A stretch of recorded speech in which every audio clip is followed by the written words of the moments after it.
Всем привет! Несмотря на то, что UFL перенесли на 23 год, разработчики не ушли в подполье. И так или иначе, но продолжают делиться некоторыми кадрами игрового процесса. К нашему сожалению, это уже происходит не так часто, как раньше, и не так официально, как раньше. Об этом чуть позже, но тем не менее это происходит. Strikers вновь поделились кадрами обновленного игрового процесса UFL. Он действительно изменился, о чем и предлагаю поговорить в рамках этого ролика. Как и всегда, буду ждать ваше мнение в комментариях под этим роликом. Не забывайте также поддерживать его своими лайками, ну и обязательно подписывайтесь на этот канал, если находитесь здесь впервые.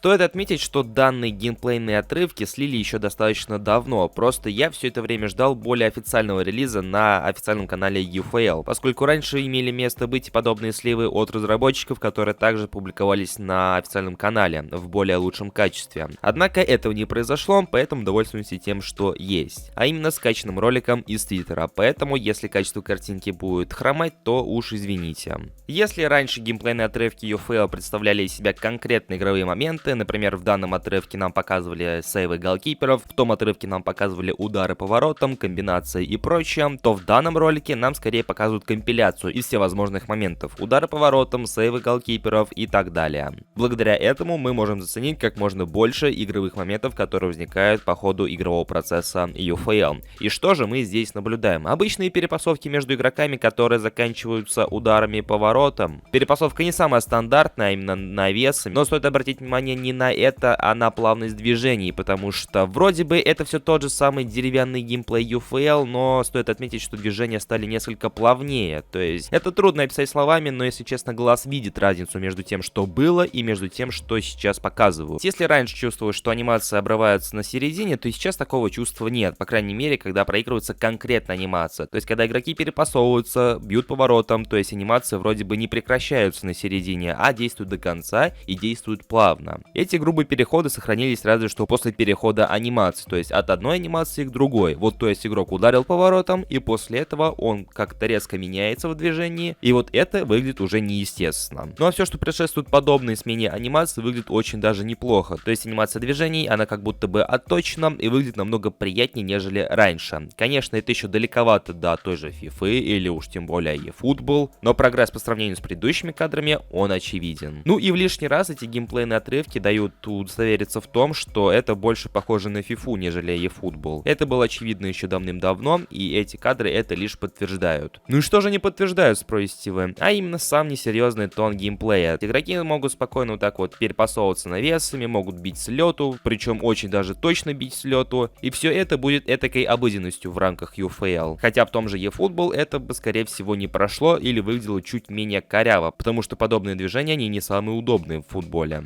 А здесь это как обыденность. И помимо телодвижений футболистов, также в частности хотелось бы отметить игру голкиперов, потому что голкиперы в геймплейном ролике выглядят уж больно пассивно. Может быть, их специально такими сделали, чтобы игроки спокойно забивали голы, или я не знаю, может их просто не довели до ума, потому что присутствуют некоторые моменты, где голкипер по сути 1 на 1 с игроком в верховой борьбе, и по сути он никак не вступает в борьбу, то есть он выбегает на мяч, но особо-то и не прыгает, игрок замыкает головой. Или вот здесь игрок бьет подобием парашютика, а голкипер стоит до последнего. Он начинает уже действовать после того, как мяч оказывается в сетке, что на самом деле тоже странно.